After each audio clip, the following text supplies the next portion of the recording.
Hola, vamos a divertirnos ahora haciendo este problemita de corriente alterna, en el cual aquí tenemos dos cargas que se le llama L1 y L2.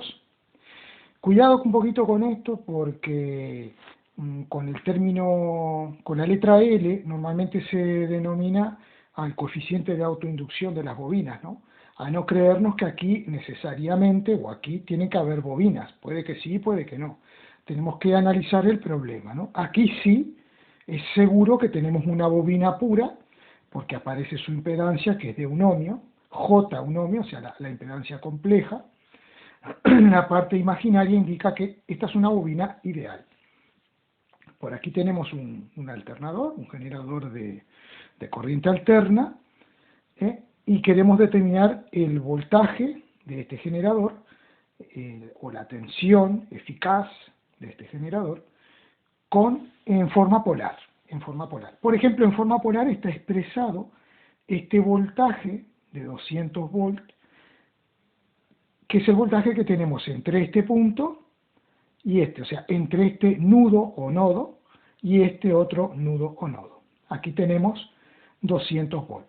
Estos 200 volts es el voltaje que hay entre los extremos de L1 y también el voltaje que hay entre extremos de L2, porque como notamos, L1 y L2 están conectadas en paralelo.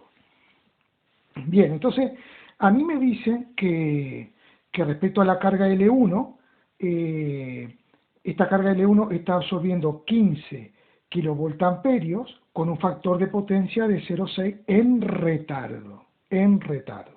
Vale, ¿qué es lo que me está diciendo? Que aquí hay una parte que será resistiva, ¿no? Y habrá otra parte que será inductiva. Entonces, si yo me voy a hacer el diagrama, por ejemplo, fasorial de voltajes, ¿no?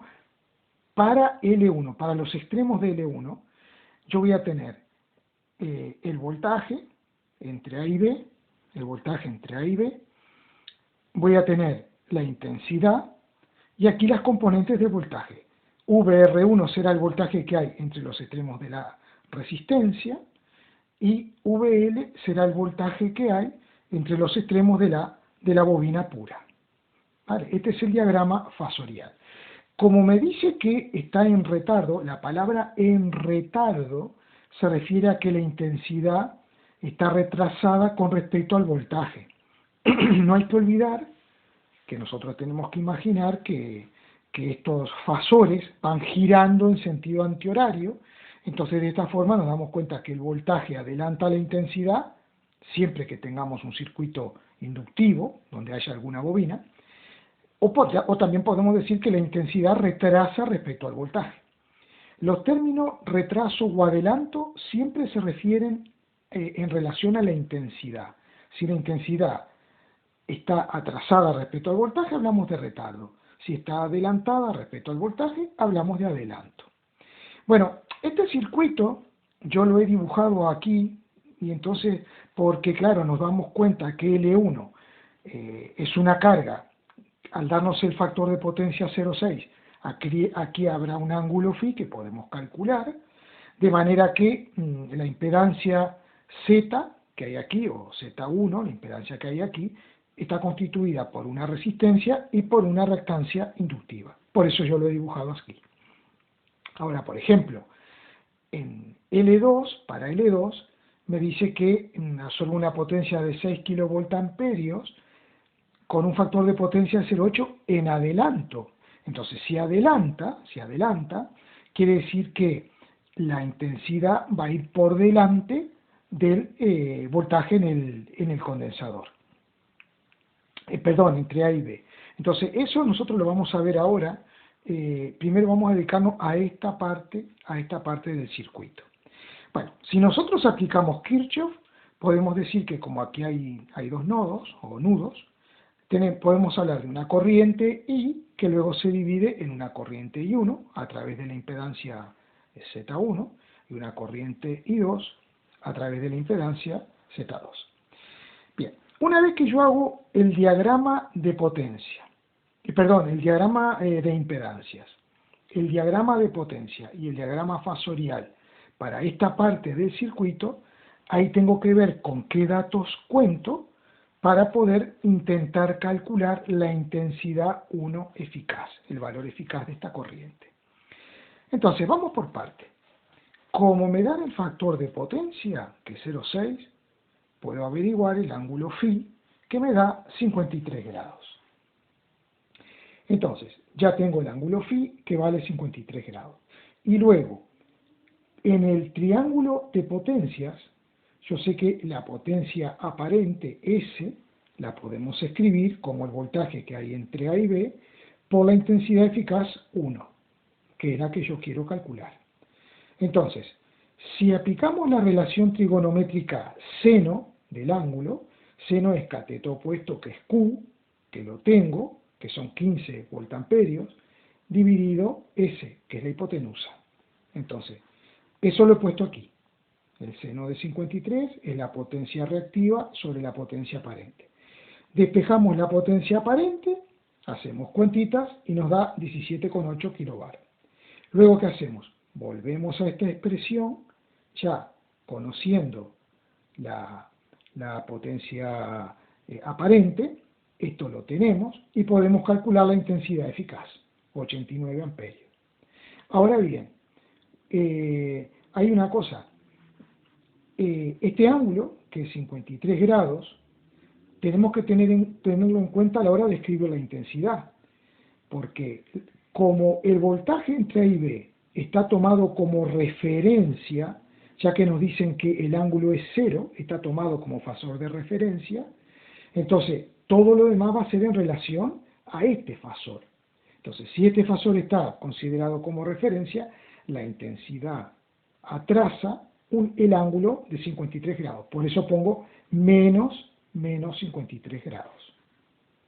Y de esta forma, nosotros tenemos calculado el valor eficaz de esta corriente, la que pasa por esta rama. Ahora vamos a ver qué pasa en esta otra impedancia. Entonces vamos a pasar a otra hojita. Y tenemos lo siguiente. Para la impedancia 2, nosotros tenemos que la intensidad adelanta al voltaje. La intensidad adelanta al voltaje. Entonces, aquí tenemos el diagrama fasorial de voltaje y corriente, aquí el triángulo de potencia y aquí el triángulo de impedancia. Como vamos a tener un condensador, que es el que me provoca que el voltaje quede desfasado hacia abajo con respecto a la corriente, este es el triángulo de impedancia. Entonces, es la misma historia que antes. Como nos dan el coseno, que es el factor de potencia que me dice que es 0,8, puedo saber el ángulo, 37 grados. Y luego, aplicando exactamente los mismos conceptos que antes, podemos calcular la potencia reactiva que nos da 9,97. Una vez que tenemos la potencia reactiva, volvemos a esta ecuación y calculamos la intensidad eficaz 2, que nos da 49,9. Pero claro, está adelantada respecto al voltaje entre A y B, un ángulo de 37 grados. Por eso lo pongo aquí, más 37 grados. Entonces, teniendo las corrientes I1 e I2 que va por las ramas del paralelo, puedo calcular la corriente total. O sea, teníamos que I1 vale esto e I2 nos dio esto. Falta poner la unidad, o sea, ampere y ampere. Ampere y ampere. Vale. Entonces, yo digo, aplicando la ley de los nudos de Kirchhoff a este nudo, por ejemplo, tenemos que la intensidad, que le llama simplemente I eficaz, será la suma de esta intensidad eficaz más esta otra. Y entonces lo escribo de esta forma. Vale. Ahora, ¿qué es lo que pasa? Esta intensidad, la intensidad 1, la voy a tener que expresar en forma compleja, porque aquí está en forma polar, ¿vale? En forma cartesiana o forma, en forma compleja. Entonces, ¿por qué? A ver, en forma polar vamos a trabajar para multiplicar y dividir. Y en esta forma en esta forma cartesiana, vamos a trabajar, porque es mucho más fácil, para sumar y para restar. Como aquí tengo que sumar, entonces voy a expresar estas corrientes en forma cartesiana. Entonces, ¿qué es lo que hago? Hay que hacer esto por el coseno de menos 53 más esta cantidad por el seno de menos 53. J, esta será la parte imaginaria. Vale, entonces ya tengo en forma compleja, expresada en forma compleja, la intensidad E1. ¿Vale? Bueno, entonces, lo mismo hago con la intensidad 2, aplicando coseno y seno, y ya las tengo dispuestas para poder sumarlas. Entonces, para hallar la intensidad esta, simplemente sumo, y sumo las partes reales, y sumo algebraicamente, por supuesto, las partes imaginarias. Voy a agrupar partes reales y partes imaginarias, y nos da este resultado. ¿Vale? Bien, ahora, yo quiero averiguar en la bobinita esta cuál es la tensión que tengo entre sus terminales. Para eso aplicamos la ley de Ohm. El voltaje entre C y D será la intensidad eficaz que acabamos de hallar por la impedancia que tenemos entre C y D, que es J1. Vale, entonces simplemente lo escribo, aplico la distributiva, 1 por 93,5, 93,5J, un J, perdón, por 93,5 me da esto, y luego menos 41 con un J por un J me da menos 41 con un J al cuadrado. Y nosotros sabemos que J al cuadrado es menos 1, de la álgebra compleja. Por lo tanto, cuando hagamos esto, menos por menos nos va a quedar más. Entonces, reordenamos un poquito esto, ¿vale? Entonces pongo 41 con 1 aquí, el 93,5J lo tengo de esta forma. Y este es el voltaje que hay entre C y D, o sea, entre estos extremos. Vale, ahora, el voltaje de la fuente será la suma de este voltaje más este voltaje del paralelo, en virtud de la ley de las tensiones de Kirchhoff. ¿Vale? En virtud de las tensiones de Kirchhoff. Esto lo voy a borrar porque yo lo había anotado para acordarme. Entonces, como yo digo, bueno, el voltaje ese será el voltaje entre C y D, que es este que está aquí, más el voltaje entre A y B, que es este. ¿Vale? Ahora, esto está en forma polar y esto está en forma cartesiana. ¿Vale? Con sus componentes, real y compleja. Entonces, ¿qué es lo que tengo que hacer? Para sumar, dijimos que era más fácil expresarlo de esta forma. Entonces, esto lo transformamos, o sea, 200 por coseno de 0, más 200 por seno de 0, J, y le sumamos esto. Vale, coseno de 0, 1, me queda 200, esto desaparece porque seno de 0 es 0, y la parte compleja se va, y luego me queda 41,1 más 93,5J. Bueno, sumo la parte real, me queda esta cantidad, ¿no? Y entonces este es el voltaje de la fuente. Ya lo tengo calculado el voltaje eficaz. Pero me lo pide en forma polar. Entonces, para pasarlo a forma polar, yo tengo que, esta es la parte real y esta es la parte imaginaria de ese voltaje. Formarán un ángulo. Entonces, este ángulo lo puedo calcular fácilmente por tangente, cateto puesto sobre adyacente, y una vez que tengo el ángulo, ¿yo qué puedo hacer? Puedo calcular el módulo de este vector, o sea, cuánto vale el valor eficaz de este vector por Pitágoras, porque aquí hay un triángulo rectángulo.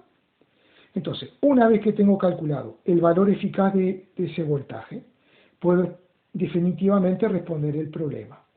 El voltaje de la fuente será 258,6 con un ángulo de 21,2. Y ahí el problema queda terminado.